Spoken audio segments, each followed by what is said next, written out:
Hello everyone. मैं स्वाति त्यागी आप सभी का स्वागत करती हूँ। आज हम जिस बुक के बारे में बात करने वाले हैं उस बुक का नाम है कालोथियो से। शायद नाम आपने पहली बार सुना हो और बहुत से लोगों ने पहली बार सुना होगा और आपके लिए शब्द काफ़ी नया होगा, लेकिन घबराइए मत। शब्द का अर्थ है पागल हो गए हो क्या। और इससे संबंधित एक बहुत सी प्यारी कहानी इस बुक के अंदर है। जब आप पढ़ोगे तो इस शब्द से बहुत अच्छे से कनेक्ट कर पाओगे। और इस किताब के लेखक हैं किशोर चौधरी। किशोर चौधरी जी के बारे में अगर मैं बात करूं तो ये काफ़ी सहज और साधारण से इंसान हैं, जो जैसे है खुद को वैसा ही दिखाना ज़्यादा पसंद करते हैं, किसी भी ढोंग आडंबर या दिखावे से कोसों दूर। और शायद इसीलिए उनकी कहानियाँ भी इतनी संजीदा है। उनकी ज़्यादातर कहानियों में आपको किसी तरह की यात्रा और लोक जीवन देखने को मिलेगा। अगर आप कभी भी राजस्थान नहीं गए हैं और राजस्थान जीवन को जानना चाहते हैं, वहाँ के कल्चर को जानना चाहते हैं, तो मैं कहूँगी कि आपको ये बुक ज़रूर पढ़नी चाहिए, क्योंकि इसे पढ़कर मैं राजस्थान की साइड कभी नहीं गई। मुझे नहीं पता वहाँ किस तरह का जीवन होता है, किस तरह के लोग हैं, वहाँ की क्या भाषा है। लेकिन ये किताब पढ़ने के बाद मुझे लगता है कि मैं बहुत बड़े हिस्से को जान पाई हूँ राजस्थान के। और लेखक के साथ यात्रा करते करते मैंने भी काफ़ी कुछ जान लिया है। साथ ही आपको इसमें हिंदी भाषा के शब्दों के साथ साथ बहुत सारे राजस्थानी शब्द भी सीखने को मिलेंगे। अगर आपको लगता है कि हिंदी के साथ आपका जो कनेक्शन था वो कहीं ना कहीं छूट गया है, पीछे रह गया है, तो जब आप इस किताब को पढ़ेंगे आप फिर से उसी हिंदी से जुड़ जाएंगे, उसी पुराने वाली हिंदी से जो हमने कभी अपनी किताबों में पढ़ी थी। Like, share and comment. मैंने 10th क्लास तक हिंदी पढ़ी है, उसके बाद हिंदी सब्जेक्ट नहीं था। आपने हिंदी कब तक पढ़ी है हमें कमेंट में ज़रूर बताइएगा। जैसा मैंने बताया कि किताब पढ़ने पर आप आधे से ज़्यादा राजस्थान आप जान जाएंगे, तो वही किताब में राजस्थानी प्रभाव आपको साफ तौर पर देखने को मिलेगा। किताब में राजस्थानी भूमि, वहाँ की समस्या और वहाँ के लोगों को बहुत अच्छे से दर्शाया गया है।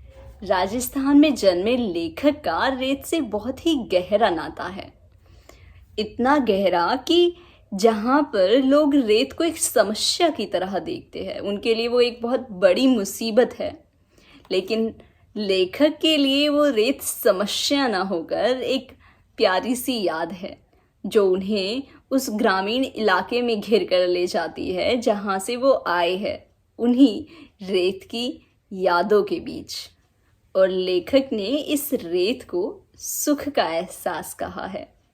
और जब भी लेखक वापस अपने घर जाते हैं तो उस रेत से उन्हें जो सुख मिलता है शायद वो किसी भी दूसरी चीज़ में उन्हें ना मिले। इतना गहरा रिश्ता है उनका रेत से। अगर आप इस किताब को पढ़ते हैं तो इस किताब की सहायता से आप बहुत सारे और भी कवि और शायरों को जान पाएंगे, उनकी रचनाओं को जान पाएंगे और साहित्य में आपकी रुचि और भी गहरी हो जाएगी। इस किताब के माध्यम से आप जान पाएंगे कि लेखक जीवन से कितना जुड़ाव महसूस करते हैं और लोगों की हुई अकस्मात मृत्यु और आत्महत्या से लेखक के दिल पर बेहद गहरा प्रभाव पड़ा है। और शायद कहानी के पहले मुख्य किरदार अमित आज भी लेखक के दिल में बसे हुए हैं।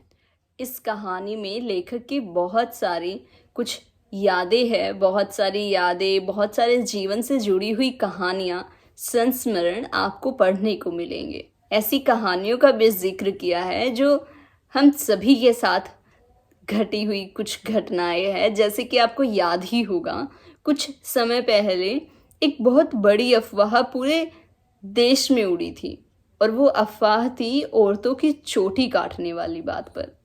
शायद आपने भी ज़रूर सुना होगा, न्यूज़ चैनल्स पर भी यही बातें बस चलती रहती थी।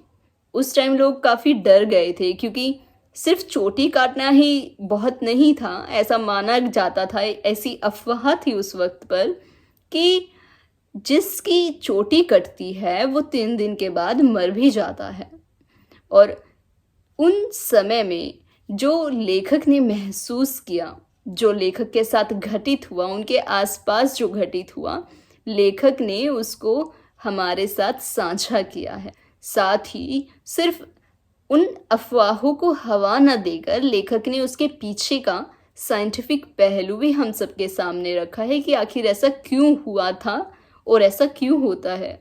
और ये सिर्फ इंडिया में नहीं बल्कि दूसरे देशों में भी ऐसी घटनाओं को देखा गया है। ऐसी बहुत सारी बातें हैं जिससे आप लेखक के साथ एक जुड़ाव, एक कनेक्शन महसूस कर सकेंगे। इस किताब के प्रकाशन है हिंद युगम, और अगर मैं इसके प्राइस की बात करूं तो प्राइस है 125। अगर पृष्ठों की संख्या की बात करें तो 144 इसके अंदर पृष्ठ हैं। जो पेपर यूज़ हुआ है वो येलो पेपर यूज़ किया गया है, लेकिन क्वालिटी काफ़ी अच्छी है। मुझे पर्सनली सबसे अच्छी जो कहानी इसमें लगी वो इस किताब की सबसे पहली कहानी है, जिसने मुझे बहुत ज़्यादा प्रभावित किया है और अपने साथ साथ मुझे भी कुछ वक्त के लिए अपने साथ ही रख लिया। इस कहानी के मुख्य किरदार लेखक और उसके बचपन के दोस्त अमित है। अमित और लेखक की मुलाकात विद्यालय के एक मूत्रालय में हुई, जहाँ पर वो एक दूसरे से मिले और उनकी दोस्ती हुई। बाद में दोनों को ही लिखने का काफ़ी शौक था, तो वो एक दूसरे को अपनी कहानियाँ और कविताएं सुनाया करते थे। अमित को किताबों के साथ साथ सिनेमा जगत से भी बहुत प्रेम था, और अक्सर जब हम कोई मूवी देखने जाते हैं तो हम शुरू में आने वाले क्रेडिट्स को इग्नोर कर देते हैं, लेकिन अमित उन क्रेडिट्स को बहुत ज़्यादा ध्यान से पढ़ता था और उसका सपना था कि वो भी फिल्म जगत के लिए कुछ लिखे। और इसके लिए वो बहुत सारी कोशिशें भी करते हैं, लेकिन नाकामयाब रहते हैं और अपने परिवार की वजह से खुद पर एक प्रेशर फील करते हैं। और इस कोशिश में वो एक दिन आत्महत्या कर लेते हैं। इस कहानी की डिटेल वीडियो मैंने बनाई हुई है। अगर आप डिस्क्रिप्शन में जाओगे तो आपको उस कहानी का लिंक वहाँ पर मिल जाएगा, जहाँ से आप उसे सुन सकते हैं।